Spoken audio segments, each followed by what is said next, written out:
Let me first applaud Mayor Bloomberg for bringing us all together today. For certainly last week, as stated, we observed the birthday of Martin Luther King Jr. This is the 25th federal holiday anniversary year, I might add. And Mr. Mayor, one of the things I said was that we often idolize Martin Luther King Jr., but we somehow have to learn to embrace his ideals. For he taught more than anything else how we could live together without destroying either person or property.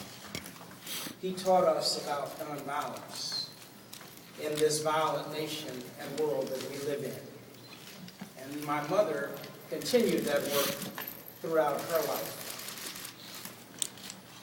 But today I'm reminded, just as each victim, because I'm a victim, losing my father at 10 years old, my grandmother in 1974 at 16 years old to assassin's bullets. So we as a collective understand, but somehow the nation must understand. And that is what one of the things that Mayor Bloomberg is calling us to task for. Because we are a much better nation than the behavior we exhibit.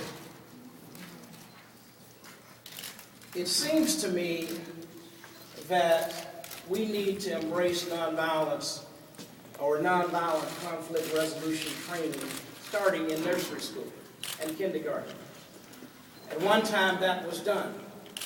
We have a curriculum at the King Center. I'm the president of the Martin Luther King Center in Atlanta, and others have curriculums that were taught. But at some point, there were no budget funds anymore to teach people how to live together without destroying personal property.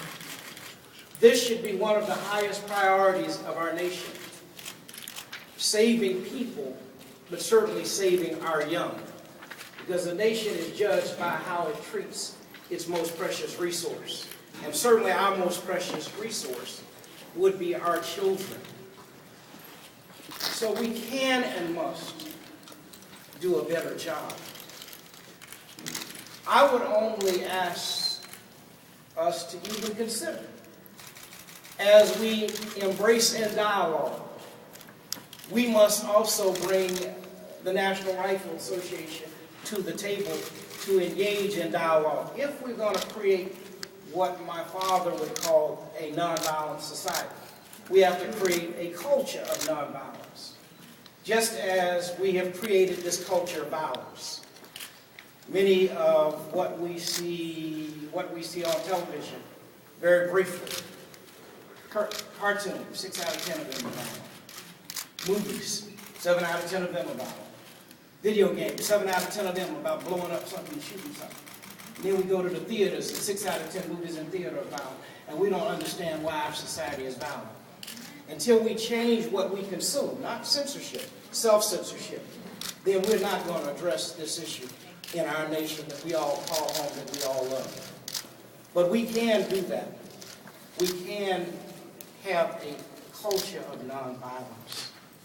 And that is what I hope that we must and will engage in addition to all the policy initiatives that Mayor Bloomberg has stated today. It certainly begins with the local communities, but it also begins, the federal government, along with Congress, must take action. Mr. Mayor, thank you for inviting us to be here today to deal with this most important, timely issue. My father would say the time is now, because we can learn to disagree without being disagreeable. Thank you.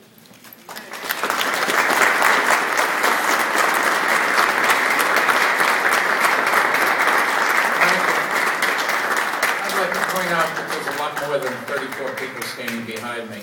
We asked 34 to tell their stories because 34 is the number of people killed every single day in this country. And we wanted to highlight what 34 really means. It's not just 1 or 2. It's an awful lot of people, and it adds up to 400,000 people killed since the last law was enacted. We'll be happy to take a question or two if anybody has any about the subject. Mayor, what have your conversations with the White House been like since the tragedy in Tucson?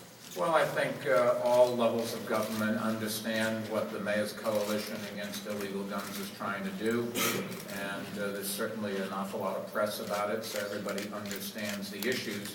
What we need is the courage for somebody to stand up and do something rather than just talk about it.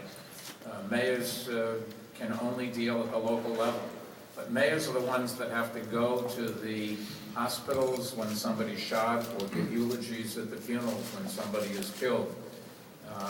At other levels of government, they're not quite that close, and so perhaps they just don't understand what it really means in an actual sense as opposed to in an intellectual sense to have such carnage.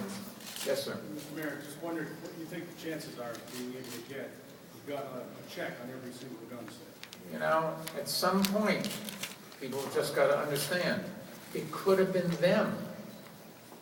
And they're going to say to their senator, they're going to say to their congressman, they're going to say to the executive branch and the legislative branch and all levels of government, we just can't keep doing this. A child in America has 12 times the chance of getting killed by a gun than they do if they live in Western Europe. Just think about that. Sir, you had a question? Have you thought about taking this directly to lawmakers, to the manufacturers of guns, to shame them in the fact they're producing? We've tried that, but the bottom line is an awful lot of these guns are manufactured in other states. We've explored our legal options. If you are, for example, a manufacturer of automobiles, you are liable for your product by act of Congress. If you're a gun manufacturer, you are not. This is a problem that mayors can bring to the attention of the federal government, but it is a federal government problem. They are the only ones that could fix it. If mayors could fix it, it would have been fixed hundreds of thousands of lives ago. Other questions? Yes, Miss. Mr. Mayor, you've used your bully pulpit for almost the entire time you've been mayor to try to push this issue. You're calling on President Obama to use his bully pulpit to push the issue. But somehow, all of the things that you've said seem to have fallen on deaf ears in Congress. What do you think needs to be done to get them to listen? Well, we need the press to write stories explaining the lives of the people behind me, and that these are human beings that are getting killed. We have made progress at a local level. There are much stronger gun laws, for example, in New York State than they used to be. There's a mandatory sentence if you're caught carrying a loaded gun. We've made it much harder to avoid background checks. We've done sting operations around the country, and those have worked because the number of guns that come from those locations later on when we seize guns after a crime have gone down dramatically.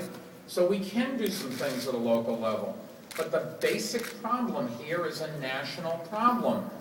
And Congress has stepped up after the assassinations, after Virginia Tech, but like they do too many times, they pass a bill but then don't fund it so that you can't enforce it. Or they pass a bill that it has glaring exceptions so that they can say to both sides, you see, I did something, or you see, I made it so that nothing's going to happen. We just can't keep doing this. How much Yes,